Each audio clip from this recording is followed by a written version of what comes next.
Hello dear student of class 10th। आज का video quadratic equation पर है और ये एग्जामिनेशन पॉइंट ऑफ व्यू से बहुत ही इंपॉर्टेंट है जो 2020 और 21 में आने वाला है। इसमें से कोई न कोई क्वेश्चन 1 नंबर 2 नंबर और 3 नंबर में पूछा ही जाता है। क्वाड्रेटिक इक्वेशन को समझने के लिए आइए इस वीडियो पर थोड़ा सा ध्यान दें और इस वीडियो को पूरी तरह से यानी शुरू से अंत तक देखना है, ये मेरा सलाह है, नहीं तो ये चैप्टर समझ में नहीं आएगा। Standard form of the quadratic equation ax square plus bx plus c equals to 0 here a not equals to 0, माने a कभी 0 नहीं हो सकता, क्योंकि अगर a 0 होगा तो x स्क्वायर का वजूद समाप्त हो जाएगा, जिससे कि ये क्वाड्रेटिक इक्वेशन रह ही नहीं जाएगा, ये लीनियर इक्वेशन हो जाएगा। तो इसलिए a नॉट इक्वल्स टू 0 पहला कंडीशन।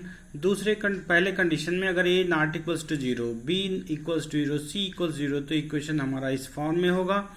दूसरा कंडीशन a नॉट इक्वल्स 0 और b नॉट इक्वल्स टू 0 अगर हो तो हमारा इक्वेशन c इक्वल्स 0, तो हमारा इक्वेशन जो होगा वो होगा ax square plus bx equals to 0 होगा। और यदि हमारा इक्वेशन इस फॉर्म में हो तीसरे रूप में कि अगर a नॉट इक्वल्स टू 0 तो रहेगा ही, b इक्वल्स टू 0 हो जाए और c नॉट इक्वल्स टू 0 हो जाए, तब हमारा इक्वेशन होगा ax square plus c equals to 0। ये हमारा क्वाड्रेटिक इक्वेशन का फॉर्म होगा। और चौथा, अगर हम a not equals to 0, b not equals to 0 and c not equals to 0 हो तो हमारा जो स्टैंडर्ड फॉर्म होगा ax square plus bx plus c equals to 0 होगा। आइए कुछ एग्जाम्पल से देखने का प्रयास करें कि हम क्वाड्रेटिक इक्वेशन की पहचान कैसे करेंगे। एक एग्जाम्पल लेते हैं। एग्जाम्पल कि find out following check whether the following are quadratic equation or not।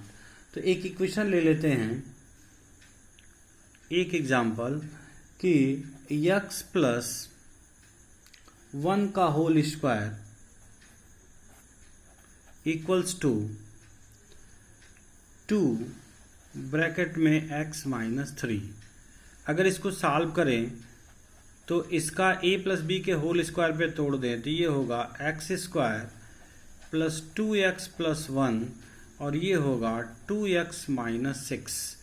इसको अगर हम लोग सॉल्व करें तो x स्क्वायर तो रहेगा ही, 2x दोनों तरफ से ख़त्म हो जाएगा और 6 को भी इधर ले आएँ तो प्लस 7 इक्वल्स टू 0। लिख सकते हैं S it is quadratic equation. It is quadratic equation. एक और एग्जाम्पल ले लेते हैं। ये x माइनस 2 दूसरे ब्रैकेट में x plus 1 equals to x minus 1 और x प्लस 3। इसको भी सॉल्व करके देखने का प्रयास करें कि क्या ये क्वाड्रेटिक इक्वेशन होगा। तो इसको हम सॉल्व करें, गुणा कर दिया जाए तो x square plus x minus 2x minus 2 equals to x square plus 3x and minus x minus 3। पहली बात तो x स्क्वायर दोनों तरफ से समाप्त हो जाएगा। दिस इम्प्लाइज दैट ये होगा माइनस x माइनस 2 और इधर से 2x माइनस 3। सबको एक तरफ ले लिया जाए तो हमारा इक्वेशन हो जाएगा x को उधर लें और 3 को उधर ले आए तो हो जाएगा 3x इज इक्वल टू 5। लिखेंगे no it is not quadratic equation. इस तरह से हम इसे समझने का प्रयास करेंगे कि किसी भी एक्सप्रेशन को हम ये पहचान लेंगे कि ये क्वाड्रेटिक इक्वेशन है या नहीं है। आइए अब सॉल्यूशन ऑफ क्वाड्रेटिक इक्वेशन की बात देखते हैं कि क्वाड्रेटिक इक्वेशन का सॉल्यूशन कितने प्रकार से हो सकता है। तो हम लोग विचार करें कि सॉल्यूशन ऑफ क्वाड्रेटिक इक्वेशन,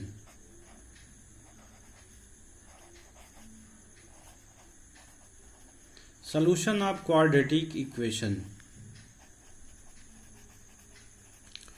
वास्तव में सॉल्यूशन ऑफ क्वाड्रेटिक इक्वेशन को हम लोग 3 प्रकार से अलग कर सकते हैं। पहला, बाई फैक्टर मेथड।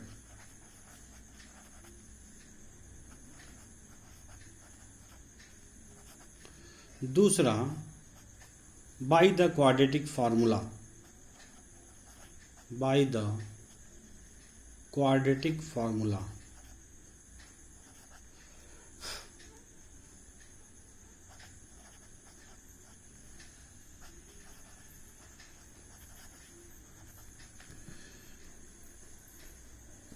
और तीसरा, बाय कंप्लीटिंग स्क्वायर,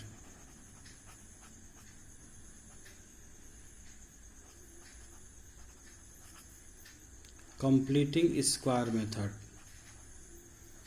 ये तीनों मेथड बहुत ही इम्पोर्टेंट हैं जिसके द्वारा हम क्वाड्रेटिक इक्वेशन का सलूशन देख सकते हैं। पहला, हम एक ऐसा एग्जाम्पल लेते हैं जिससे कि ये पता चले कि ये क्वाड्रेटिक इक्वेशन का सलूशन कैसे निकाला जाए। तो एक एग्जाम्पल द्वारा हम लोग इसे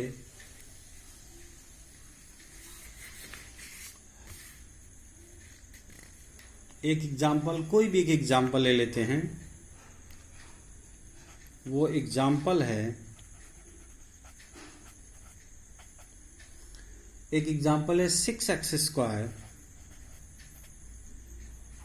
-x - 2 = 0। अगर इसे फैक्टर से सॉल्व करना है तो फैक्टर मेथड हम लोग 9th में पढ़े हैं, इसलिए इसे फैक्टर मेथड 9th में पढ़ चुके हैं, इसलिए हम पहले फैक्टर मेथड से करते हैं। तो पहला है फैक्टर मेथड।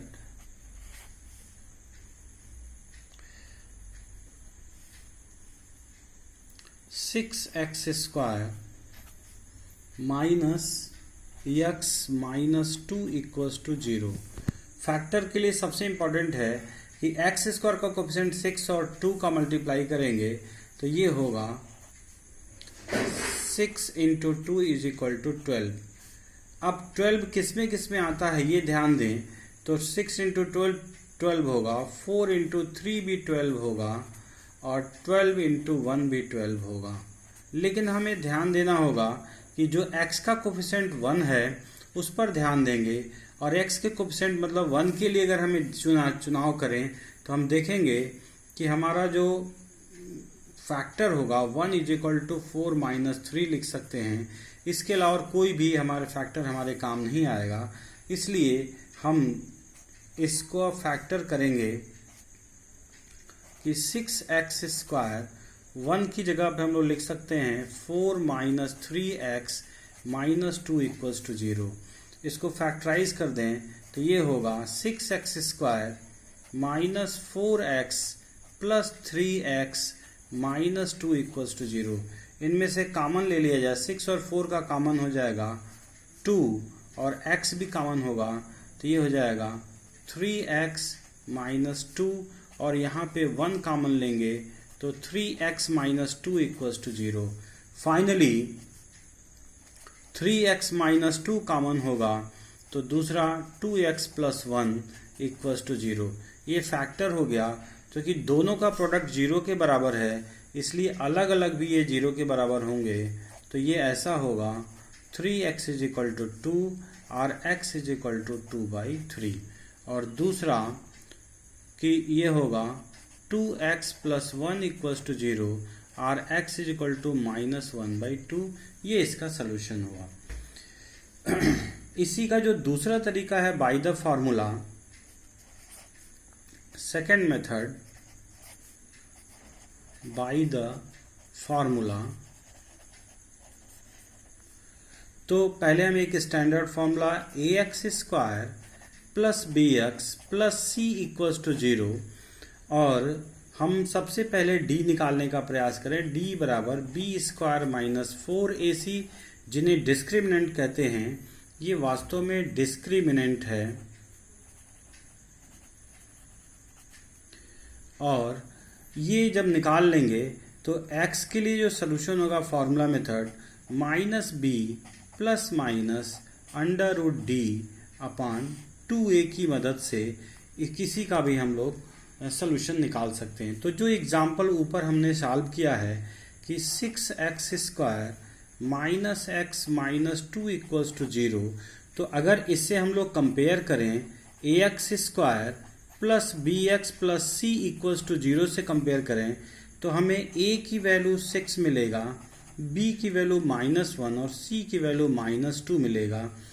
तो हम यहाँ d निकाल सकते हैं। तो d is equal to b square minus 4ac, तो b की जगह है -1 का whole square minus 4 into 6 into -2, तो ये 1 होगा और ये माइनस इसको प्लस बना देगा। 6 चौको 24 दूनी 48, 48 या कुल मिला के ये 49, यानी d की वैल्यू 49 आ गई। तो हमारा x का जो वैल्यू होगा माइनस बी अर्थात -1 plus minus under root d का मतलब 49 अपान 2a, और ये होगा 1 प्लस माइनस 7 अपान 2a की वैल्यू यहाँ 6 लिखना चाहिए था इंटू 6, तो ये होगा 6, तो ये होगा 1 प्लस माइनस 7 अपान 12। इस तरह से अगर हम पॉजिटिव वैल्यू देखें यानी टेकिंग पॉजिटिव तो x इज इक्वल टू होगा 1 प्लस 7/12 यानी होगा 8/12। अब 4 से अगर डिवाइड कर दिया जाए तो 4 2 जा और 4 3 जा, तो पहली वैल्यू आई 2/3। और अगर हम दूसरा वैल्यू निकालना चाहें तो इसको लिखेंगे टेकिंग नेगेटिव वैल्यू, यानी x is equal to 1 minus 7/12, तो ये होगा -6/12, यानी ये होगा -1/2। तो इस तरह से हम इसकी वैल्यू निकाल सकते हैं। तो दो मेथड हमने दिखा दिया कि एक मेथड है कि बाय द फैक्टर मेथड, जो ऊपर हम लोग ने सॉल्व किया है ये फैक्टर मेथड है, और दूसरा सेकंड मेथड जो बाय द फार्मूला है। तो सबसे पहले आप फार्मूला, जिसे हम इस फार्मूले को श्रीधराचार्य का फार्मूला भी कहते हैं, ये फार्मूला श्रीधराचार्य फार्मूला भी कहलाता है। हिंदी में मैं लिख दे रहा हूँ श्रीधराचार्य फार्मूला सूत्र, इंग्लिश में भी लिखा जा सकता है। तो ये बहुत ही इम्पॉर्टेंट है। एक मैथमेटिशियन जिनका नाम श्रीधराचार्य है, तो ये फार्मूला मेथड होगा, और इस तरह से हम किसी भी इक्वेशन का इस फार्मूले की मदद से आसानी से उसके रूट्स निकाल सकते हैं। तीसरा मेथड जो है वो है बाय कंप्लीटिंग स्क्वायर, वो भी बहुत इम्पॉर्टेंट है।